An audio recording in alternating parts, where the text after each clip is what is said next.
26절부터 29절까지 교독으로 봉독하겠습니다. 바울이 아덴에서 그들을 기다리다가 그 성에 우상이 가득한 것을 보고 마음에 격분하여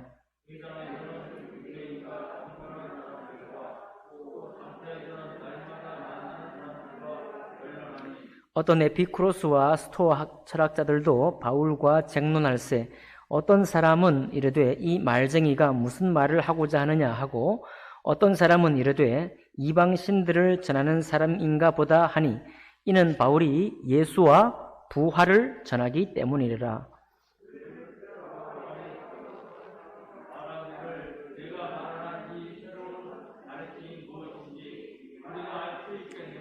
내가 어떤 이상한 것을 우리 귀에 들려주니 그 무슨 뜻인지 알고자 하노라 하니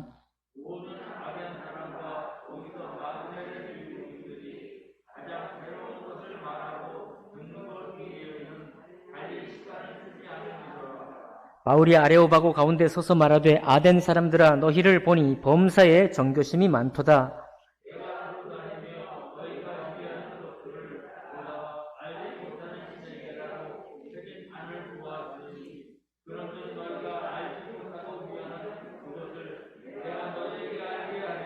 우주와 그 가운데 있는 만물을 지으신 하나님께서는 천지의 주제시니 손으로 지은 전에 계시지 아니하시고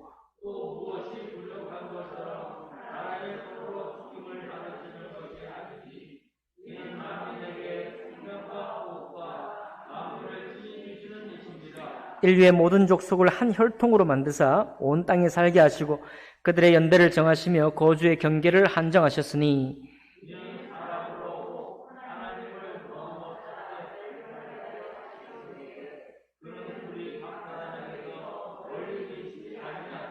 우리가 그를 힘입어 살며 기동하며 존재하느니라. 너희 시인 중 어떤 사람들의 말과 같이 우리가 그의 소생이라 하니 이와 같이 하나님의 소생이 되었은즉 하나님을 금이나 은이나 돌에다 사람의 기술과 고안으로 새긴 것들과 같이 여길 것이 아니니라. 아멘. 말씀과 예배를 위해 기도하겠습니다. 존귀하신 하나님 아버지, 사도 바울이 하나님 그 온 마음을 다하여 예수와 부활을 전하고 어떤 형편과 처지를 만나든지 이 말씀, 이 뜻이 꺾이지 않는 것을 봅니다. 하나님 아버지, 우리가 살아가는 모든 삶의 여정 가운데에서 여러 일들을 만나지만은 우리 입술의 고백이 하나님의 이 온 땅을 창조하신 것과 우리가 주님 은혜 안에 사는 것과 그리고 예수 그리스도를 보내주신 것과 또 부활의 놀라운 복음이 우리가 영원토록 찬양할 복음인 것을 고백할 수 있도록 축복해 주옵소서. 예배를 시종을 주님께 의탁할 때 귀하신 우리 주 예수님 이름으로 기도하옵나이다. 아멘. 네, 오늘 17장 우리 16절부터 34절에 있는 이 말씀을 통해서 그러나 어떤 사람들은 이라는 제목으로 하나님 말씀 나누겠습니다. 우리 먼저 그림을 좀 보여주실까요? 네, 제가 늘 지금 이 선교 여행을 보면서 지금 지도를 살펴보고 있습니다.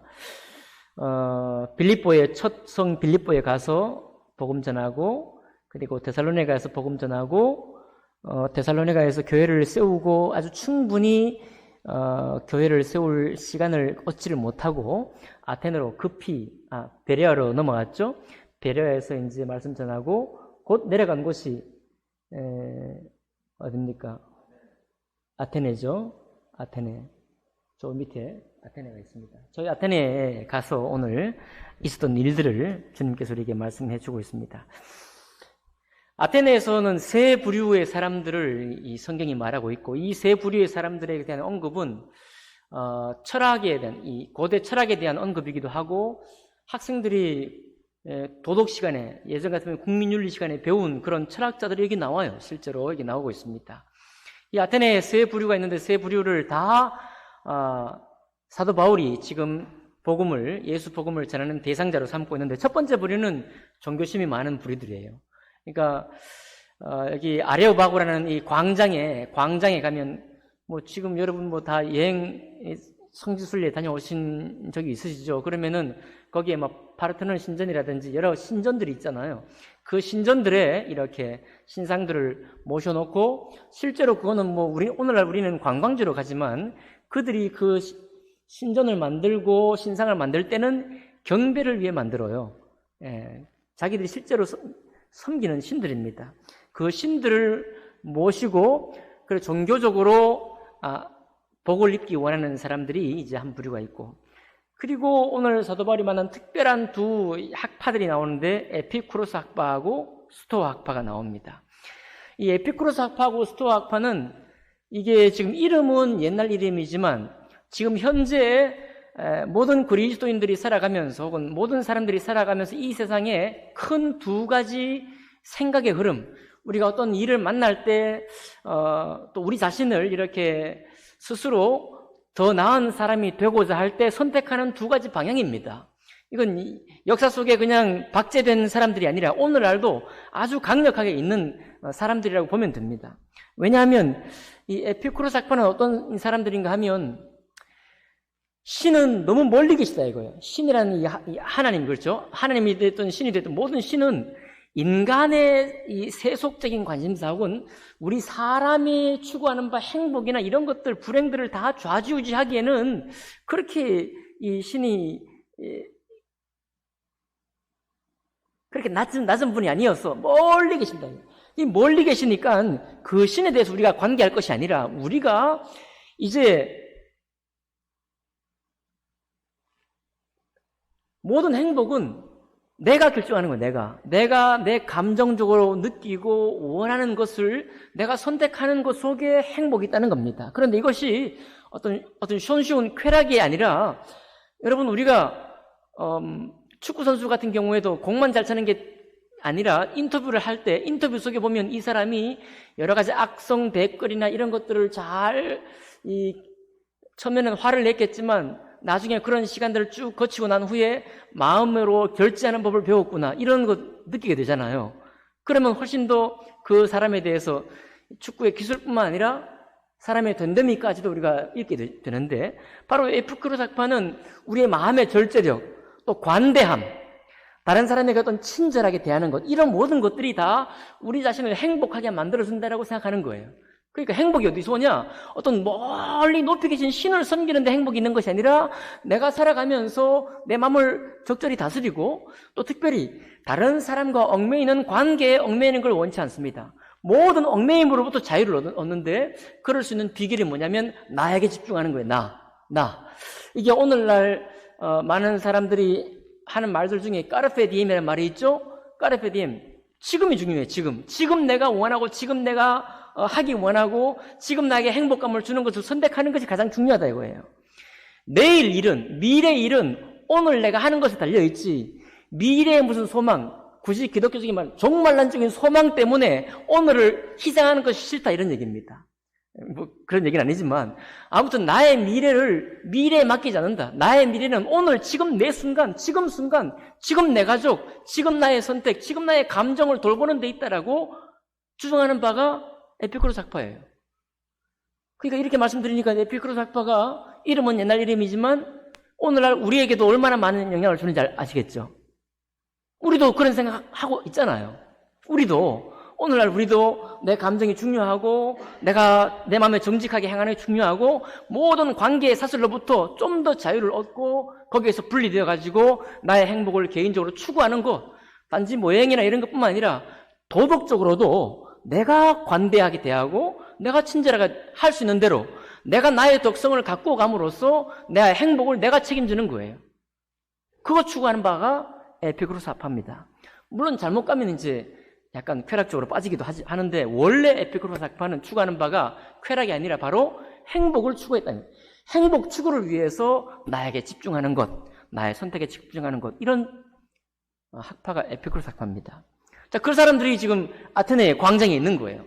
그래가지고 오늘 말씀해 보니까 이 사람들은 19절 보니까 27절 보니까 모든 아덴 사람과 거기서 나그네 된 외국인들이 가장 새로운 것을 말하고 듣는 것 외에는 달리 시간을 쓰지 않아. 이 사람들은 새로운 것. 왜 그럴까요? 만약에 고래로부터 전해 내려오는 도덕적인 책이 있고 어떤 교리집이 있다면 우리는 새로운 것을 추구하는 게 아니라 그 교리집을 가지고 내가 지금 잘하고 있나? 그것만 중요해지잖아요. 근데 이 사람들은 그게 없어. 예전에 무슨 전범이 없어. 내가 주인이에요. 내가 내 인생의 주인입니다. 그러니까 어때요? 그 전에 나를 둘러싸는 많은 것들로부터 내가 자유하니까 새로운 게 더 궁금하죠. 내가 어떻게 하면 무엇을 선택하는 것이 나를 새롭게 하고 나에게 행복감을 줄까? 내가 어떤 덕성을 발휘할 수 있을까? 이게 더 중요해지는 겁니다. 그러니까 새로운 것에 관심이 있는 거예요. 이건 아테네 시민의 기본적인 정서이기도 합니다. 또한 한 사람의 학파는 스토아 학파인데 이 스토아 학파도 오늘날 우리가 자주 선택하는 삶의 방식입니다. 스토아 학파는 뭐냐면 도덕적인 어떤 절제를 추구하는 바예요. 이 사람들은 참된 지혜가 어디 있냐고 생각하니까 참된 지혜는 아까도 비슷하지만 나를 둘러싼 모든 형편과 처지에 내가 종이 되지 않고 내가 거기에 주인이 되는 삶을 추구해요. 주인이 되는 삶을 추구합니다. 어느 만큼 주인이 되기 원하느냐 하면 여러분 기쁘면 내가 좋잖아요. 슬프면 내가 싫죠. 나에게 정말 놀라운 아주 축복되는 일을 만나는 건 내가 좋고 나를 고통스럽게 하는 일, 환난을 만나는 건 내가 싫어요. 근데 이거는 스토아파가 추구하는 덕성이 아닙니다. 기쁘면 일희일비인 거죠. 일희일비. 기쁘면 좋아하고 슬프면 내가 얽매이고 기쁨에 얽매이는 것은 이 사람들이 추구하는 바가 아니어서 뭘 추구하느냐? 기뻐도 거기에 대해서 무관심할 수 있는 마음 훈련하는 거예요. 고통스러운 일이 있어도 고통에서부터 내 마음이 무관심할 수 있는, 그러니까 고통에 휘둘리지 않는 거예요. 기쁨에도 휘둘리지 않지만 고통에도 휘둘리지 않는 마음을 연단하는 거예요. 절제를 훈련하고 그리고 자기의 마음을 다른 외부적인 모든 것들로부터 영향받지 않는 마음으로 훈련해가는 사람들이에요. 때로는 금욕도 필요하겠죠. 때로는 절제 훈련도 필요하겠죠. 좋은데 마음으로는 좋은데 거기로부터 애써 외면하려고 하고 마음은 괴로운데 괴로움에서부터 내가 애써 내 마음을 중립적인 마음으로 보존하려고 하니까 참 노력을 많이 하겠죠. 자기를 굉장히 단련을 많이 시키는 사람들 아니겠습니까? 이렇게 하다 보니까 쉽게 이 사람들이 어떻게 되는가 하면 바리새인들처럼 위선자가 되기 쉬워요. 나쁜 측면에서는. 좋은데 좋은 건 좋다고 말해. 우리가 보통 그런 얘기하잖아요. 좋으면 좋은 거지 뭐 좋은 게 어떻게 나쁜 것도 아니고 말이죠. 괴로우면 힘들면 힘들다고 말해. 너 아프면 아프다고 말해. 우리가 보통 그렇게 말합니다. 그런데 이 사람들은 아파도 안 아픈 것처럼 생각하는 거예요. 생각만 그렇게 하는 게 아니라 삶을 그렇게 완성을 시켜가는 거예요. 이렇게 완벽한 자기 마음의 다스림을 이루어가는 것이야말로 이 사람들이 행복과 영혼을 추구하는 방식이라는 거예요. 근데 그런 사람이 이제 아테네 가보니까 딴 데는 없었는데 아테네 가보니까 있는 겁니다. 자기의 감정을 가장 귀하게 여기고 다른 모든 얽매임 인간의 관계로부터 자유하고 자기에게 집중하려고 하는 사람들이 있고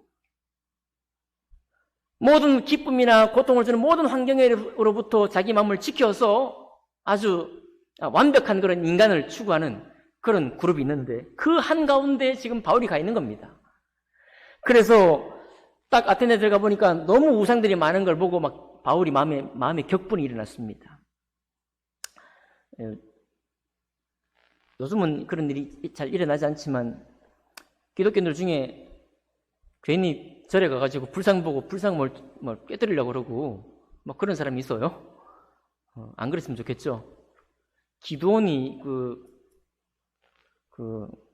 우상을 찍어낸 건 그의 신앙의 결단을 위한 것인데 이 괜히 그냥 우상을 찍고 이렇게 못 살게 하는 거는 그거는 올바른 태도가 아닙니다.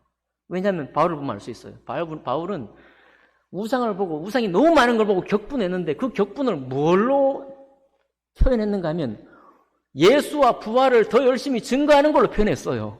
왜? 저들이 몰라서 그런 거니까.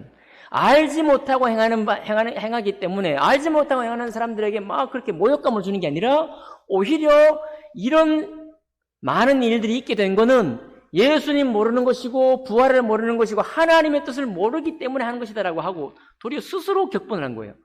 스스로 의분을 내어서 더 열심히 복음을 전하고 있는 겁니다. 여러분과 저도 그렇게 될 수 있기를 바라고요. 자, 그렇게 가서 이제 보니까 이런 사람들에게 사도 바울이 말씀을 전합니다. 어떻게 전합니까?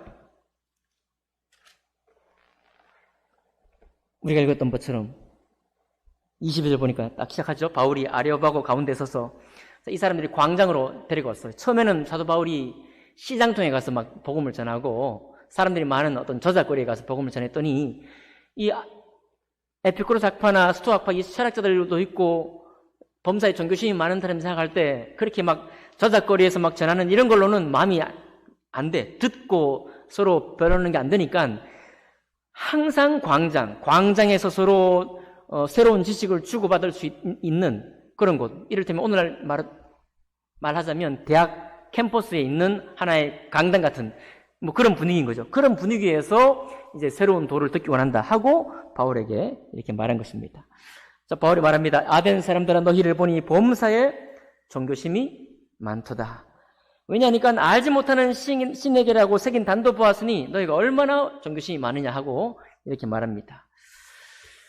우리가 보통 이것을 생각할 때 우스꽝스럽게 얘기할 수 있지만 이건 굉장히 지혜로운 거예요. 하나님을 알지 못하는 사람에게는. 왜냐하니까 여러분 이번에 월드컵 경기 볼 때 누가 이길 거냐를 가지고 뭐 어떤 외국의 기자가 뭐 맞췄다더라 이런 얘기 나오잖아요. 최근 2, 3일 동안에 훨씬 더 많이 나오는 게 어떤 한국의 점쟁이가 그걸 맞췄다더라 그러니 보셨습니까? 네. 나왔거든요. 한국의 점쟁이가요 그거 다 맞췄다는 거예요. 승률도 맞추고 점수도 맞추고. 왜 우리가 그런 게 묻는 거죠? 왜 우리가 그런 데 묻습니까? 철저하게 준비하고 선수 준비하고 4년 동안 감독 준비하고 모든 거 준비해도 뭘 몰라요? 결과를 몰라요. 어떤 요인이 이 결과를 낳을 건지 아무도 모릅니다. 우리 중에 아무도 몰라요. 그러니까 이 사람들도 그런 겁니다. 내가 도대체 어떤 복이 나에게 올지, 어떤 일 때문에, 어떤 덕행 때문에, 어떤 잘못된 것 때문에 나에게 불행이나 좋은 것이 올지 모르니까 혹이라도 내가 몰라서 못 섬긴 어떤 신이 있다면 통으로 묶어서 알지 못하는 신에게도 내가 제물을 드리고 거기 앞에서 기도하면 이제 말끔해지죠. 몰라서 못 섬긴 신도 이미 다 섬긴 거니까. 이름을 몰랐을 뿐이니까요. 그러니까 사람들이 답답하면 이런 신을 제단을 만드는 것이 너무나 당연한 겁니다. 답답하니까요. 요즘은 그리스도인들 중에도 문제가 뭐 아내가 아프거나 부모님이 좀 아프고 자녀가 또 힘들고 이렇게 되고 막 연거푸른 어떤 이 어려움이 찾아올 때 마음에 혼란이 오고요. 그때 우리가 항상 하는 질문이 뭐냐면 하나님이 계신가 이제 모르겠다 뭐 이런 얘기를 해요. 그죠? 하나님이 계시다면 이럴 수 있는가 뿐만 아니라 하나님이 계시다면 여기에 무언가 응답을 주시던가 어떤 해결책을 주셔야 되는데 잠잠코 있고 그냥 그런 일들만 쌓이니까 하나님이 계신가 내가 이제 헷갈린다 이렇게 생각을 말하기도 하는 거죠.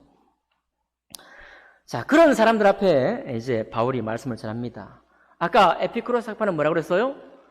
신이 계신다고 하더라도 우리의 행복과 불행을 좌지우지할 만큼 낮아지는 게 아니라 멀리 계시다. 우리는 그 신을 알 수 없다 이거예요. 이렇게 믿는 사람에게 사도 바울이 선포합니다. 24절 우주와 그 가운데 있는 만물을 지으신 하나님께서는 천지의 주제신이 손으로 지은 전에 계시지 아니하고 지금 어디에 있어요 바울이? 아레오바고 광장에 있습니다. 광장에 마르스 신 앞에서 말씀을 전하는 거예요. 이미 신들이 많이 세워진 그 앞에 전하는 겁니다. 이런 신들 앞에 하나님이 계신 분이 아니다.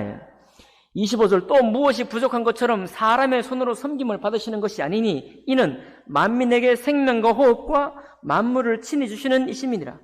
예, 여러분 하나님이 뭐 부족해서 우리의 어떤 섬김과 우리의 헌금을 받으시는 분이 아니라 이미 주님은 주시는 분이에요. 이미 주님은 주시는 분이신데 뭘 주시느냐? 우리에게 생명을 이미 주셔서 우리가 생명을 살고 있고 우리에게 호흡을 주셔서 오늘도 호흡을 살고 있고 그리고 우리의 필요한 모든 것들 우리가 살아가는 모든 이 땅과 이 산하를 주신 만물을 친히 주시는 이시다 이거예요. 우리가 뭘 들여서 받는 게 아니라 이미 우리가 모든 것을 받고 있고 그것을 주신 분이 하나님이시다라고 바울이 선포하는 겁니다. 그리고 이 하나님은 인류의 모든 족속을 한 혈통으로 만드셔서 온 땅에 살게 하시고 그들의 연대를 정하시고 거주의 경계를 한정하셨다. 모든 민족들이, 모든 나라들을 하나님께서 한 혈통으로, 곧 아담의 후손으로 정해놓고, 그리고 그러면서도 나라를 나누고 민족을 나눠서 이 땅에 살게 하신 분이 곧 하나님이시다. 자, 그런데 그러니까 이게 무슨 말입니까? 하나님은 우리에게 깊이 관여되어 있는 거예요. 우리가 살아가고 있는 이 생명을 얻게 된 것도 하나님이 주신 것이고, 호흡을 하는 것도 하나님이 주신 거예요. 내가 병이 나서 갑자기 아파서 하나님을 원망하는 게 아니라, 병 나기 전에 수많은 호흡과 나의 생명을 주신 분이 하나님이래요. 예. 우리가 원망불평하기 이전에 이미 내가 나로 서 있는 것조차도 하나님의 선물이요 주님이 하시는 일이다, 그런 얘기입니다.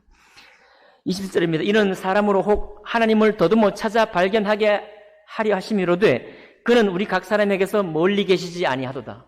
그렇죠? 아까 에피쿠로사파가 뭘 주장한다고 그랬어요? 왜 에피쿠로사파가 자기 자신을 주목하고 오늘을 주목하고 나의 행복을 위한 선택을 중시한다고 했습니까? 하나님이 안 계시니까요.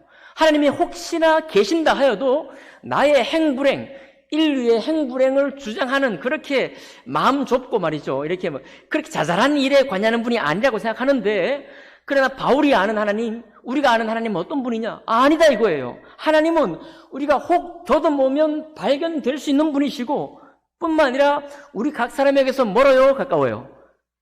멀리 계시지 않다는 겁니다. 이건 구약에서 말씀하고 있죠. 하나님을 하늘에서 끌어내리지도 말고 바다에서 끌어올리지도 말고, 오히려 말씀이 내 입에, 내 마음에 가까이 있도다 말씀했잖아요. 그렇죠? 신약에서도 이것을 말했습니다.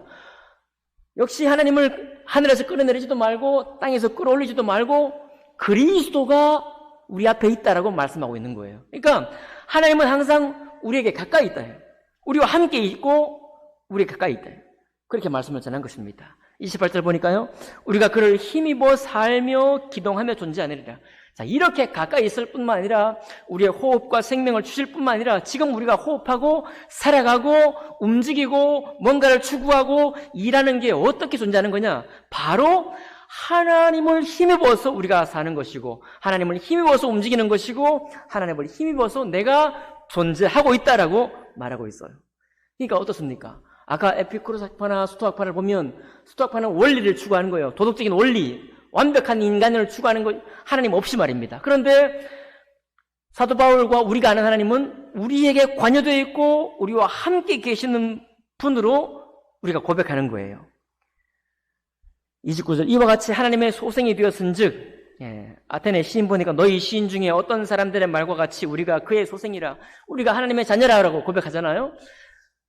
시인들도, 일반 시인들도 그런 고백을 합니다. 그렇죠? 일반 시인들도 하나님을 알지 못하고 예수 알지 못하지만 우리는 신의 아들이다라는 그런 것을 정도의 영감은 있습니다. 보통 그렇게 생각해요. 왜 시인들이 사람에게 있는 이 신성을 자꾸만 드러내려고 하는가? 왜 일반적으로 새 속의 삶에 찌들어가지고 우리 속에 있는 신성을 자꾸만 없애려고 하는데, 시인들이나 작품을 쓰는 작가들은 우리 속에 있는 신성을 자꾸만 일깨워주려고 하는 거예요. 덕성을 자꾸만 깨워주려고 합니다. 그 시인들이 하나님 몰라도 이렇게 우리가 신의 아들이라는 것을 시로, 비록 은유지만, 비유지만 이렇게 쓸 수 있다 이거예요. 근데 아테네에 있는 그 시인이 이렇게 쓴 것이 그냥 은유가 아니라 실제다 이거예요. 이와 같이 하나님의 소생이 되었다. 그러니 이렇게 지금 금이나 은이나 어떤 목상이나 이런 걸로 지금 하나님을 섬기려고 하지 말라 이거예요. 그리고 도전합니다. 30절 보니까 알지 못하던 시대에는 하나님이 간구하셨거니와, 지금 너희가 오늘 행복을 추구하는 에피쿠로스학파, 오늘 이제 고통이나 기쁨에 영향받지 않고 나의 덕성을 추구하고 고상한 원리를 추구하는, 고상한 윤리를 추구하는 스토학파, 아니면 또 범사에 종교심이 많아 지금 어떤 신이든지 신에게 뭔가 재단에 바치어서 행복을 구하려고 하는 이런 사람들은 하나님이 알지 못하던 시대, 하나님을 알지 못하던 시대에는 관용해뒀다 이거예요. 관용했다. 그러니까 모든 민족이 아테네 시민들처럼 그걸 추구할 수도 있고 이렇게 추구할 수 있는데 지금까지는 다 허용을 했다. 그러나 이제는 어디든지 사람에게 명하셔서 회개하라고 선포했다 이거예요. 누구 때문이냐? 예수 그리스도를 보내신 때문입니다. 여러분, 예수 그리스도가 오셨기 때문에 이제는 완전히 다른 시대가 되는 거예요. 성경에 다른 말씀에 그런 말씀이 있죠. 예수님께서 친히 오시기 전에는 허물하지 않은 죄지만 예수님 오셨기 때문에 허물할 수 있는 죄가 생긴 거예요. 주님 오시기 전에는 밝히 깨닫지 못했지만 주님 오신 이후에는 이제는 이 모든 행사를 접고 우리에게 하나님이 명하신 유일한 게 뭐냐면 회개하라는 거예요. 회개하라. 회개하고 주님께 돌아오고 명했다는 겁니다. 그 이유가 뭐냐? 31절이에요. 같이 읽어볼까요? 31절 시작. 이는 정하신 사람으로 하여금 천하를 공의로 심판할 날을 작정하시고 이에 그를 죽은 자 가운데서 다시 살리신 것으로 모든 사람에게 믿을 만한 증거를 주셨음이니라 하니라. 여기 정한 사람이 누구냐면 예수입니다.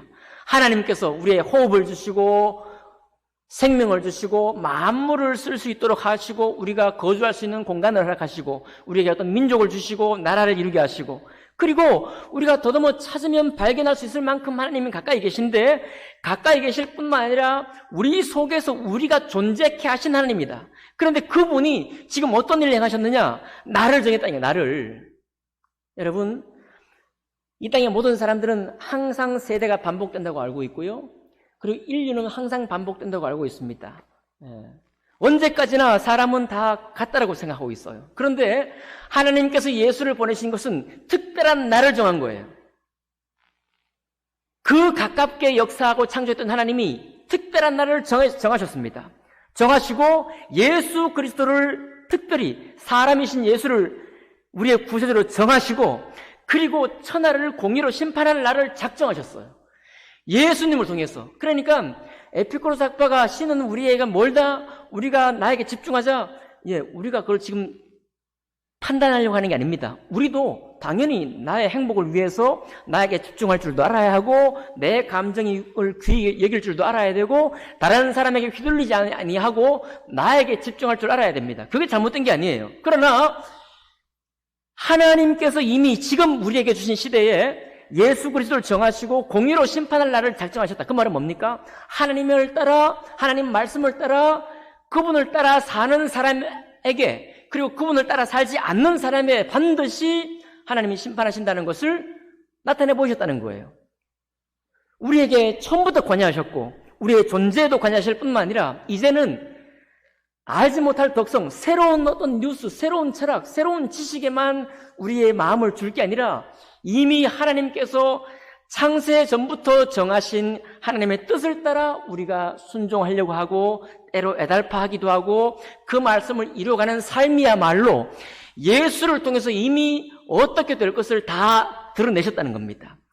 어떻게 해요? 31절 하반절에 보니까 이에 그를 죽은 자 가운데서 다시 살리신 것으로 모든 사람에게 믿을 만한 증거를 주셨다. 지금 일반 사람들은요 예수님께 죽으셨다가 다시 부활하셨다. 요즘 미디어가 많아가지고 들어서 알고 있는 것이지 실제로 이것을 믿을 수 있느냐 물으면은 웃을 거예요.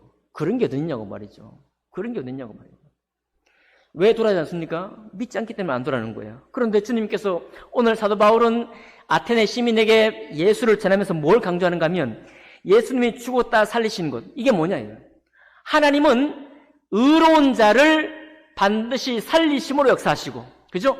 죄 없는 자를 다시 죽음에서 이렇게 세우심으로 역사하셨는데 그게 바로 예수님이 첫 번째 전범이요 첫 번째 사례요 예수님을 통해서 하나님이 그렇게 반드시 한다는 것을 천하에 증명하셨다는 겁니다. 사도 바울이 아테네 시민들에게 말하는 것이 이거 지금 이런 만신들을 섬기면서 너희가 복을 추구하는 것은 예수님 오시기 전에는 허용된 것이다.